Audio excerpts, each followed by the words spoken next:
নমস্কার বন্ধুরা, গরমের দিনে যাতে বেশিক্ষণ রান্নাঘরে থাকতে না হয় তার জন্য আজকের রেসিপি একদম পারফেক্ট। সম্পূর্ণ নিরামিষ হাতে মাখা কুমড়োর এই রেসিপি বাড়িতে একবার অবশ্যই বানিয়ে দেখুন। খেতে অসাধারণ আর করতেও খুবই সহজ। আজকের রেসিপি ভালো লাগলে অবশ্যই চ্যানেলটি সাবস্ক্রাইব করে রাখবেন। হাতে মাখা কুমড়োর রেসিপি তৈরি করতে এখানে নিয়ে নিয়েছি 250 গ্রাম কুমড়ো। কুমড়ো এরকম টুকরো করে কেটে নিয়েছি আর কুমড়োর টুকরোগুলো কিন্তু 2 মিনিটের মতো জলে ভাপিয়ে নিয়েছি। এবার শুকনো একটা কড়াইয়ের মধ্যে কুমড়োর টুকরোগুলো জল ঝরিয়ে রাখলাম। এর মধ্যে দিয়ে দিচ্ছি 2 চামচ সর্ষে, 2টো কাঁচা লঙ্কা সামান্য জল দিয়ে বেটে নিয়েছি। সেই বেটে রাখা মিশ্রণটি এর মধ্যে দিয়ে দিচ্ছি।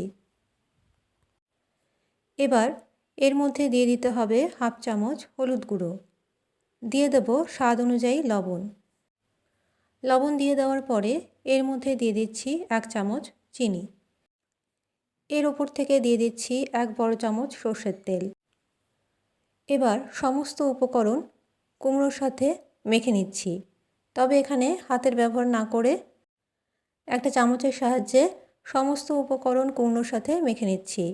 আপনারা ইচ্ছে হলে হাত দিয়েও মাখতে পারেন। গ্যাসের ওভেন কিন্তু এখনও আমি অন করিনি। খুব ভালো করে মেখে নেওয়ার পরে যেই বাটিতে সর্ষে কাঁচা লঙ্কার পেস্ট ছিল সেই বাটির মধ্যে সামান্য কিছুটা জল দিয়ে এর মধ্যে দিয়ে দিলাম। এবার খুব ভালো করে নেড়েচেড়ে নেব। আজকের রেসিপি ভালো লাগলে চ্যানেলটি সাবস্ক্রাইব করে একটা লাইক অবশ্যই করবেন। এবার গ্যাসের ওভেন অন করে আমি এই কড়াইটা বসিয়ে দিলাম গ্যাসের ওপর। এবার একটা ঢাকা দিয়ে ঢেকে রাখবো প্রায় 3 থেকে 4 মিনিটের মতো। যেহেতু কুমড়ো আগে থেকেই ভাপানো ছিল তাই বেশিক্ষণ সময় লাগবে না। প্রায় 3 থেকে 4 মিনিট পর আমি ঢাকাটা সরালাম। দেখুন রেসিপি কিন্তু একদম তৈরি। একটু নেড়েচেড়ে এটা অন্য একটা পাত্রের মধ্যে নামিয়ে রাখবো। রেসিপি কিন্তু এখানেই শেষ নয়। এবার অন্য একটা পাত্রের মধ্যে নামিয়ে রেখে এর ওপর থেকে দিয়ে দিতে হবে 1 চামচ সর্ষের তেল। সর্ষের তেল এর আগেও দিয়েছিলাম। আর দিয়ে দিচ্ছি একটা চেরা কাঁচা লঙ্কা। এই গরমের দিনে রান্না করতে ইচ্ছে না করলে কুমড়োর এই পদটি তৈরি করে খেতে পারেন। গরম ভাতে অসাধারণ লাগে।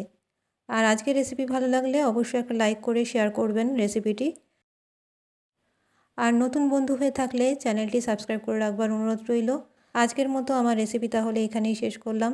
আবারও চলে আসবো নিরামিষ রান্নার রেসিপি নিয়ে। ভালো থাকবেন, সুস্থ থাকবেন। নমস্কার।